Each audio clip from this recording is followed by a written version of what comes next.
Hi there, this is finish venture.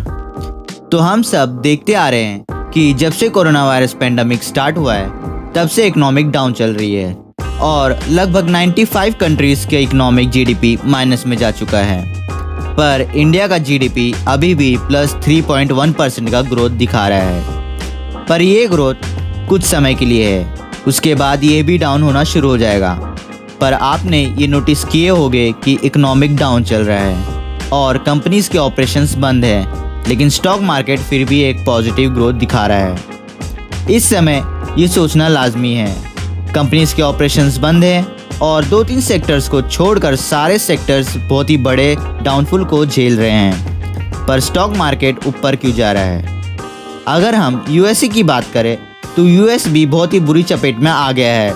USA में 2.6 करोड़ लोग अपने जॉब्स को खो दिए हैं और कंपनीज की हालत भी बहुत ही बुरी हो चुकी है। बहुत से बिजनेस फ्लॉप हो चुके हैं, पर यूएसए एक सुपर पावर होने के कारण उसने एक अच्छी रिकवरी भी कर ली है। धीरे धीरे कोरोना के पेशेंट्स के ग्रोथ कम हो रहे हैं और गवर्नमेंट ने बिजनेस ऑपरेशन को चालू करने का अलाउ भी कर दिया है। इसलिए यूएसए अभी बहुत ही फास्टली रिकवर कर रहा है और जिन जिन लोगों ने अपने जॉब्स को खो दिए हैं, यूएस गवर्नमेंट ने उनको एक अच्छा अपॉर्चुनिटी भी प्रोवाइड किया है। उनको अपना ई-कॉमर्स और डिजिटल बिजनेस करने का भी ऑप्शन प्रोवाइड किया है और कुछ लोगों को जॉब्स भी दिलवाएं। आप स्क्रीन पे देख सकते हो कि यूएस गवर्नमेंट ने 13.9% अनएम्प्लॉयमेंट को डिक्रीज किया, यानी कि 14%, और 2.6 करोड़ में से 25 लाख लोगों को जॉब्स दिलवाएं और बचे हुए को फंड्स, खाना पीना और बहुत कुछ प्रोवाइड किए हैं और उनको अपना खुद का बिजनेस खोलने के लिए भी सपोर्ट किया। लेकिन इंडिया की बात करें तो इंडिया में 3 करोड़ लोगों की जॉब्स चली गई हैं और गवर्नमेंट से उनको एक अच्छा सपोर्ट मिल ही रहा है, पर उनको बिजनेस का सपोर्ट नहीं मिल पा रहा है। और छोटे छोटे बिजनेसमैन जैसे कि ट्रेडर्स, इन लोगों को भी इतना हेल्प नहीं मिल पा रहा है जितना मिलना चाहिए, और बड़े बड़े बिजनेस की तो बात ही छोड़ दीजिए। लेकिन इंडियन स्टॉक मार्केट एक अच्छा अप ट्रेंड दिखा रहा है। ऐसा क्यों? तो इसका रीज़न है स्पेकुलेटर्स और past record. Speculators mostly try कर रहे हैं कि वो प्रॉफिट कमा सके, इसलिए वो लोग सेंसेक्स और निफ्टी 50 में मोस्टली ट्रेड कर रहे हैं। इसके वजह से स्टॉक मार्केट अप जा रहा है।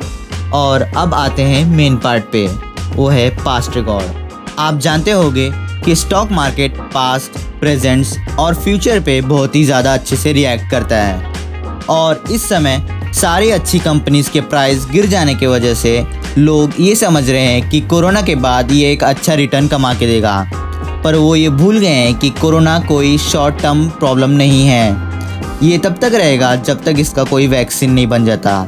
और वैसे ट्रैक रिकॉर्ड की बात करें तो ये जानना आपको ज़रूरी है कि अभी स्टॉक मार्केट में जितनी भी कंपनीज है वो सारी अपनी प्रीवियस क्वार्टरली रिजल्ट पे चल रही हैं।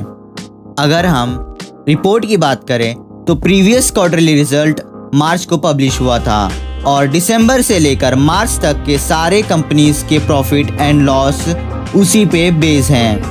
पर एक बहुत ही बड़ा सिनेरियो तो पीछे छिपा हुआ है, जो कि अभी का है।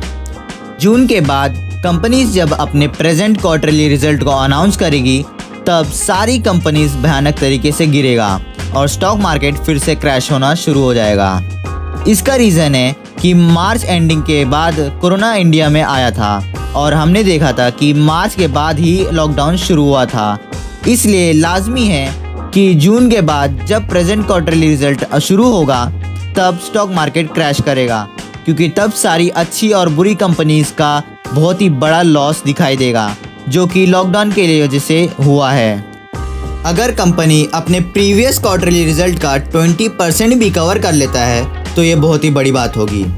पर फार्मा और एफएमसीजी सेक्टर्स को छोड़कर सारे सेक्टर क्लोज हैं। तो जून के बाद आप अच्छे से खरीदारी करो और कोरोना वायरस कोई शॉर्ट टर्म प्रॉब्लम नहीं है।